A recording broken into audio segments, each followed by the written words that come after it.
What is up, everybody? We are back here at King Film Sports for another March Madness video. As you guys know, I came out with my bracket predictions on the channel, in-depth game analysis for all of those, and predicted everything up to the Final Four and National Championship. There, we also came out with our top upset picks. I went over a few games and gave out my thoughts for some first-round potential upset picks that everyone wants to go with for their bracket or potentially for betting purposes there. And here, I'm going to go over some dark horses, going to be giving you guys 10 potential teams that could go on big runs here. A lot of these are double-digit seeds, a couple 7 seeds, a couple first 4 teams that could potentially be going on runs, and this is meant for your guys' brackets here, also just for general entertainment and potentially gambling. So as you guys are seeing the South region winner odds here, Auburn's region, they are minus 105, and all of the other teams, it looks like have pretty juicy odds, but I'm telling you guys that in most scenarios here in March Madness, you're actually going to get more money rolling over a team's money line in each game. So putting a certain amount in the beginning on a team's money line in the round of 64,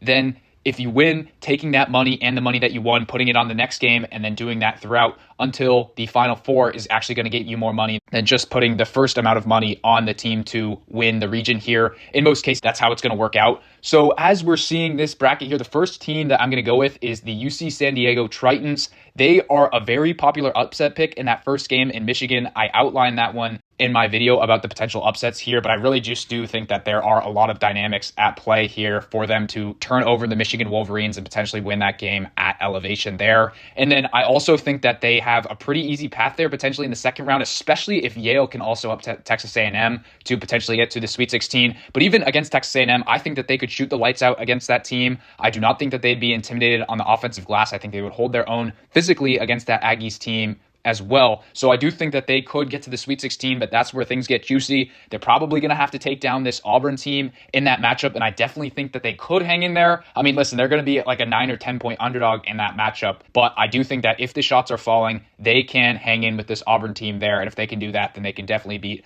Iowa State and Michigan State potentially if they shoot well again in the Elite Eight there. So really this one comes down to the fact that I like this team's first round game against Michigan, and then potentially in the second round, if they can face Yale, I also do like them against Texas A&M, and then maybe they can face Louisville or Creighton, hopefully in the Sweet 16 matchup, but if they can beat Auburn, then they can definitely win that Elite 8 matchup as well there. So I'm circling the UCSD Tritons there on the 12 line to go on a bit of a run. Next, we are going with SDSU at the 11 seed, and I know a lot of you guys are thinking, why wouldn't you just take North Carolina instead? And I guess if you fill out your bracket right now, then you would have North Carolina instead. And they are 4.5 point favorites in the first 4 matchup in Dayton over this SDSU team. But I do think that San Diego State, under Brian Dutcher, great head coach, great game planner, I think that they will beat North Carolina in that game. Maybe some of you guys are watching this and SDSU has already lost, but I really do think that if SDSU gets through that game, then they will be able to beat Ole Miss. I think that this Ole Miss team is overrated. They just did not fare well in conference play. They had many opportunities to get a couple upsets, and they did, but I think over the long haul, they were just a very inconsistent team there, and I think that this SDSU great defense will be able to take them down in that matchup. And then I think that Iowa State, although I did have them getting to the Final Four and winning this region in my bracket, they don't have Keyshawn Gilbert in this matchup, and they have got upset a few times this season within conference play, and I think this SDSU team with that great defense could stifle them, and with no Gilbert there for the Cyclones, that could spell some trouble. So I do see a path for them to get to the Sweet 16 here. It's going to be very tough against a deep Michigan State team, but the Spartans team can struggle when they aren't hitting their shots there, and I do think that would be a great head coaching matchup between Dutcher and Tom Izzo there. The Aztecs would certainly be underdogs, but I think that they could take down Michigan State in that matchup. And then you definitely want to avoid Auburn in the Elite Eight matchup. I mean, Auburn is probably likely to be there, but maybe Texas A&M can take them down, as we saw the Aggies do in College Station a couple weeks back. And so you can avoid Auburn in that matchup in the Elite Eight. And then I think that San Diego State could win against the Aggies team in an absolute rock fight that it would be there.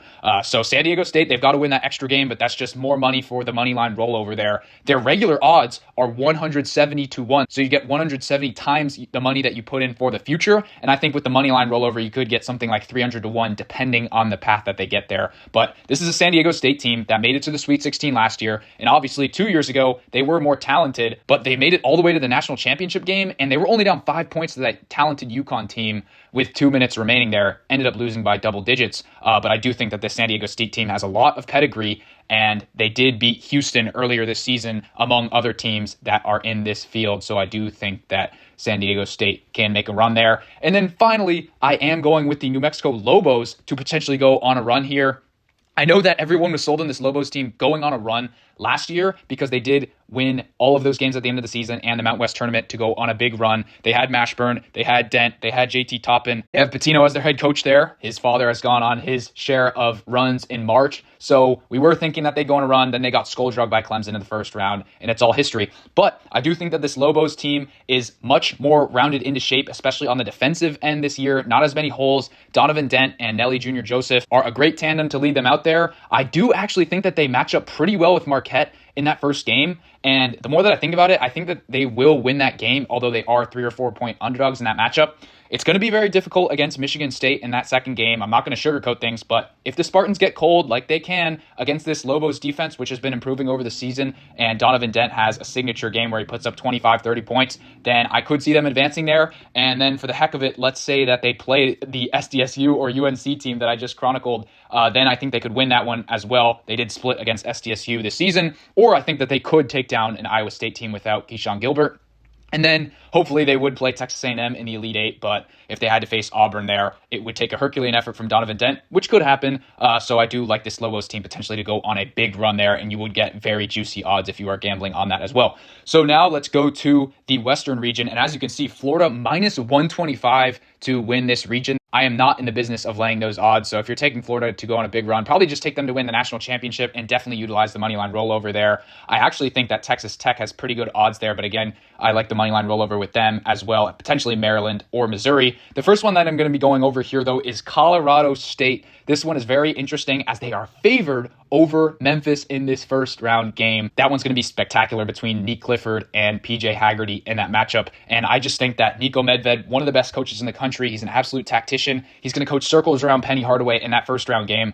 Now, the second round is going to be much more difficult if they do face Maryland in that game, but I do think that they can very much win that matchup. We have seen Maryland get upset a few times this season. They only play 6 players, so if one of them gets in foul trouble there or something happens, then I do think that Colorado State can win that matchup. I really like the way that they've been playing on defense as well. And then that Florida game is going to be very tough in the Sweet 16. I mean, maybe UConn or Oklahoma can beat them in the second round, but probably not. So Colorado State is going to have to slay the dragon, and I think that they can do that. I think that their defense can throw some bodies at Walter Clayton and a couple of their bigs, but ultimately Nick Clifford is going to have to go off for 30 or 35 points in that matchup. There's no going around it there, but if they can win that matchup, then they can definitely beat St. John's or Texas Tech, whoever else they play in the Elite Eight there. So I really like that first round matchup against Memphis. I think they win that one. It's going to be tough against Maryland, but I could see a path there. It's going to be really tough in the Sweet 16 against Florida there, but I do think that if all things go right, then they could beat Florida in a shootout in that matchup.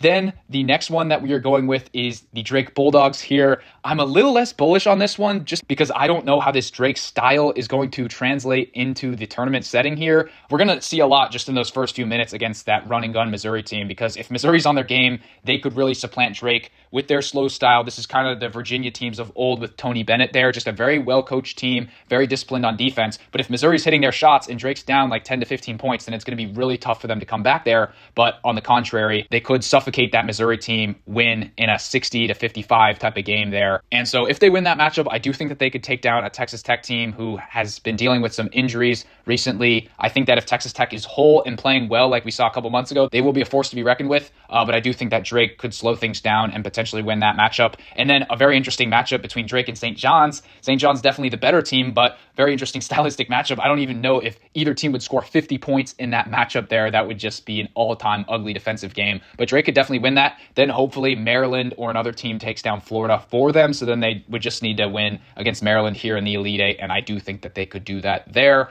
And then the final team that I'm going to be taking here, maybe some people say it's not a dark horse, but with the way that Kansas has been playing in the last couple of months here, I'm going to say that they are. They were the number 1 ranked team coming into the season here. So I guess that kind of disproves them being a dark horse. But I do see a path for them at the 7th seed. I think they match up really well against Arkansas, even though they're getting Boogie Flam back. And then hopefully Hunter Dickinson can just put on his Superman cape, and some of these other Kansas players who are ranked very highly coming into this season, along with Bill Self, maybe he can put together some good game plans here. I think that they'll take down Arkansas. And then if they're hitting their shots, I think that they can take down St. John's as well. We know that the Johnnies have been very cold from 3 in some of their recent games, although they have been lights out on the defensive end.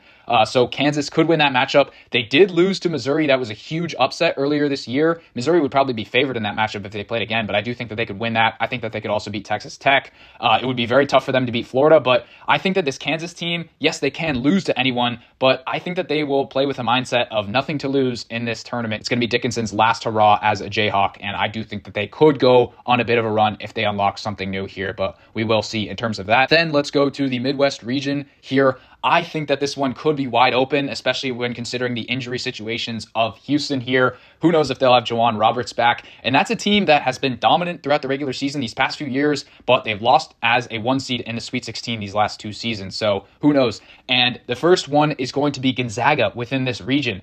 Remember that they have made the Sweet 16, I think, in the last 9 or 10 tournaments, something like that. Obviously, they are usually a top 3 seed. But this year, I must point out that they are top 10 in all of the analytics rankings here just because their offense is so good, and they do play in a bad conference, the WCC, and they took a few too many losses, in my opinion, there, and they didn't really beat anyone great in the out-of-conference, but a lot of those games were really close there. They were on the bad end of some unfortunate breaks, so I do think that they are very underseeded here at an 8 seed. Their analytics alone would tell you that they should be a 2 or a 3 seed, so this is so dirty that Houston has to play them in the second round. I definitely think that it's a brutal physical matchup for Gonzaga, who has maybe been a little bit soft in the past in some of these games against elite competition, but if Gonzaga is shooting the lights out, they could definitely win that matchup. Then they will be favored in a point spread perspective against either Clemson or Purdue because they just have better analytics, and they would have taken down Houston. And then against the other team that they'd be facing in the Elite Eight, they actually did lose to Kentucky by 1 point, but I definitely thought they should have won that game, and they can beat any of these other teams on the bottom. Really, it's just that second round matchup against Houston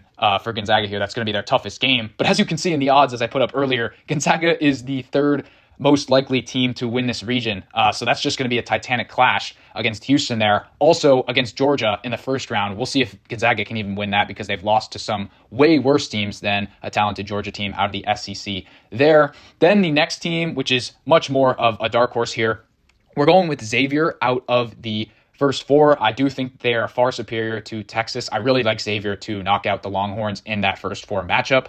Then they're taking down Illinois in that first round game. And listen, I did have Illinois getting to the Final Four in my official bracket. I guess you could say that they are a bit of a dark horse in their own right at the 6 line. But I do think if Xavier wins that one, the path is there. I think that they can take down a Kentucky team who can lose to anyone there. I mean, maybe the Wildcats even lose to Troy.